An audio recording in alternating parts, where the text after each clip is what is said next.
Vladimir Poutine. Vladimir Poutine. La Russie, si la Russie n'avait pas existé, les amis, il fallait créer la Russie. La Chine aussi. C'est pour ça que Donald Trump avait dit que Joe Biden est un politicien stupide et les Européens aussi. Ils ont poussé la Russie entre les mains de la Chine.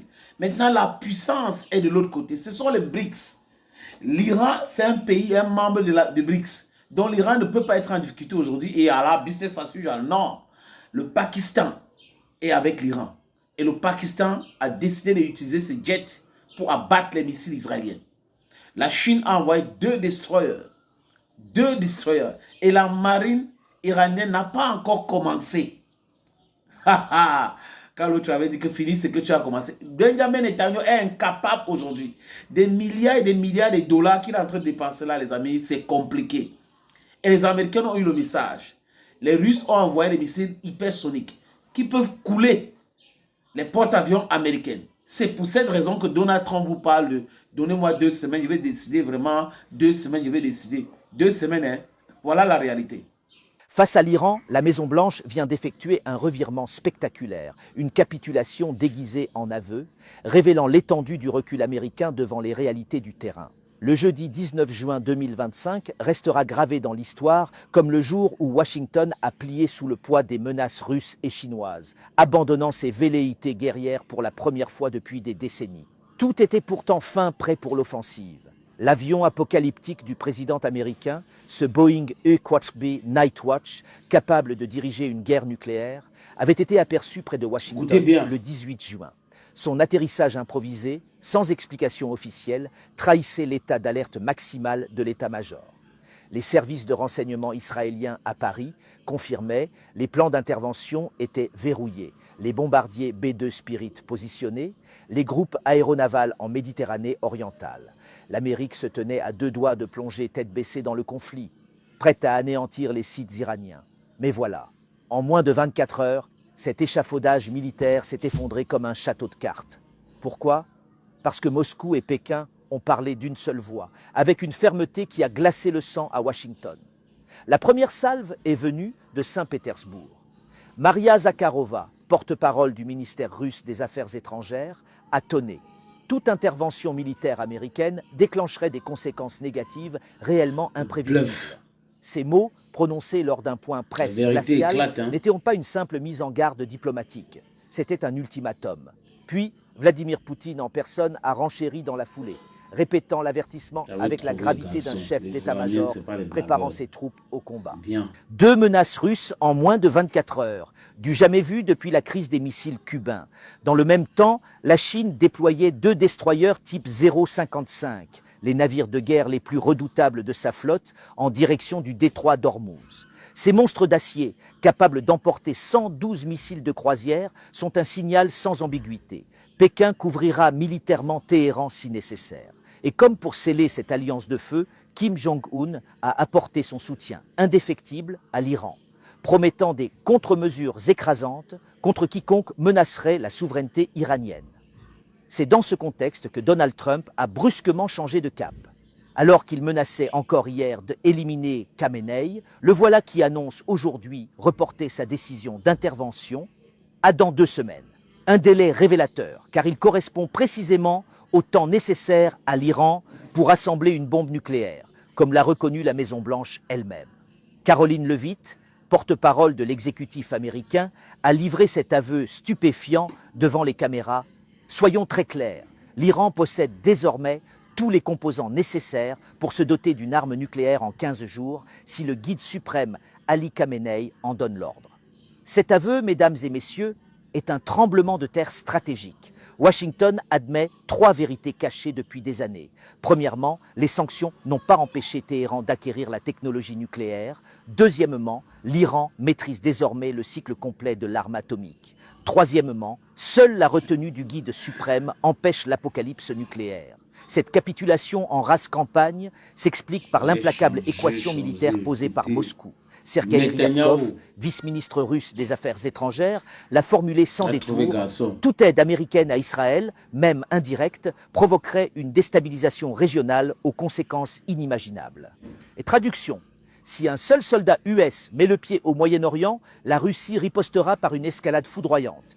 Et Moscou a les moyens de ces menaces. Ces systèmes hypersoniques Kinjal basés en Syrie peuvent réduire Tel Aviv en cendres en moins de 5 minutes, tandis que ces sous-marins Kilo en Méditerranée orientale tiennent sous leur feu les flottes américaines. Poutine, stratège hors pair, a retourné la situation comme un gant. En proposant une médiation entre Téhéran et Tel Aviv, il place la Russie en garant de la paix tout en exposant l'impuissance américaine.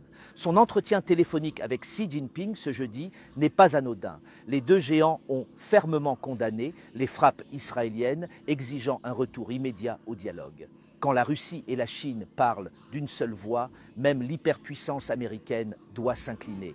Regardons maintenant la carte des forces en présence.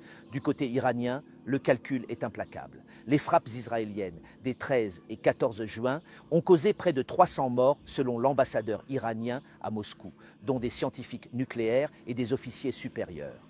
Mais loin d'être neutralisée, la machine de guerre iranienne a montré sa résilience. Ces contre-attaques ont touché des cibles sensibles en Israël, notamment un hôpital de Haïfa, prouvant sa capacité de projection.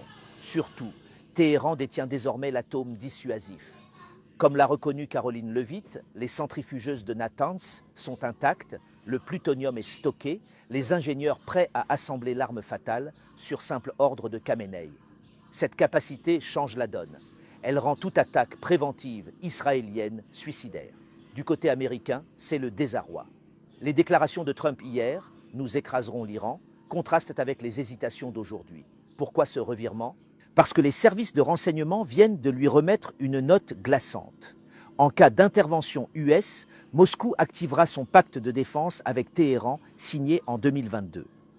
Concrètement, la Russie fournirait à l'Iran ses systèmes de défense aérienne S-500, rendant toute frappe aérienne alliée quasi impossible, et déploierait ses chasseurs Su-57 en couverture directe des sites nucléaires iraniens. Pis encore, les services alertent sur le risque de frappe russe contre les bases US au Qatar et en Arabie Saoudite via des missiles Iskander basés en Arménie. Trump, joueur impénitent, sait qu'il mise contre une maison trop forte. Dans ce bras de fer, la position russe est d'une clarté cristalline. Poutine ne défend pas seulement l'Iran, il défend un ordre mondial multipolaire où les États-Unis ne dictent plus leurs lois. Sa mise en garde s'inscrit dans une stratégie globale. Après avoir contenu l'OTAN en Ukraine, il démontre que la Russie peut paralyser l'action américaine au Moyen-Orient. Les analystes du Kremlin l'ont compris. En liant le sort de Téhéran à la crédibilité de Moscou, Poutine transforme le conflit israélo-iranien en test décisif de la nouvelle hiérarchie des puissances. Et pour la première fois depuis la fin de la guerre froide, Washington bat en retraite sans combattre. Quelles conséquences immédiates? Primo, Israël se retrouve isolé. Ces frappes préventives, présentées comme indispensables hier, apparaissent aujourd'hui comme une folle provocation. Les déclarations de son ambassadeur en France, tout était prêt pour l'intervention américaine, se retournent contre lui. Elles prouvent que Tel Aviv a entraîné le monde au bord du gouffre sur la base d'une menace nucléaire, qui n'existait pas encore. Secundo, l'Iran sort renforcé. La reconnaissance par Washington de ses capacités nucléaires complètes lui offre une légitimité inédite. Désormais, plus personne ne conteste son statut de puissance nucléaire virtuelle.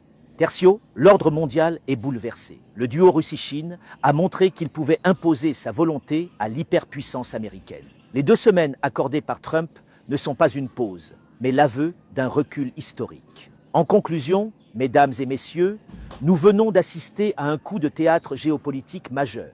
La Maison-Blanche, dos au mur, a dû choisir entre l'affrontement direct avec l'axe Russie-Chine-Iran et la retraite.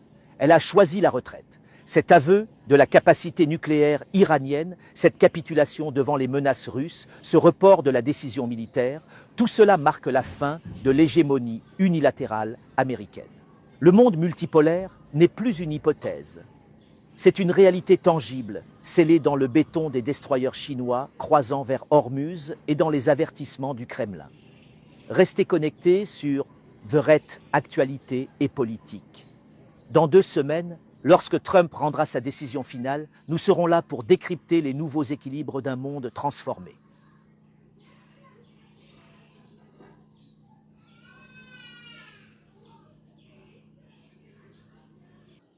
Donc, Vladimir Poutine et Xi Jinping ont menacé clairement les États-Unis d'Amérique. Et Maria Zakharova avait dit, Poutine a dit après, si vous voulez venir attaquer l'Iran pour soutenir l'Israël, sachez que vous allez déclencher quelque chose qui ne va jamais finir. Ça va vous coûter trop cher.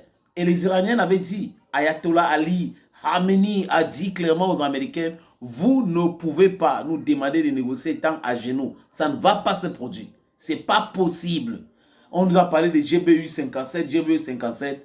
Oui, cette bombe-là. Mais personne n'a l'information, la bonne information sur la profondeur souterrain des sites iraniens, et pas des sites nucléaires. Donc du coup, Donald Trump réfléchit. Après, il se rend compte que cette bombe GBU 57, pour transporter jusqu'à lancer, c'est 16 millions de dollars. Et si ça ne fait pas le job, c'est une très mauvaise publicité pour l'armement américain et pas le complexe militaro-industriel américain.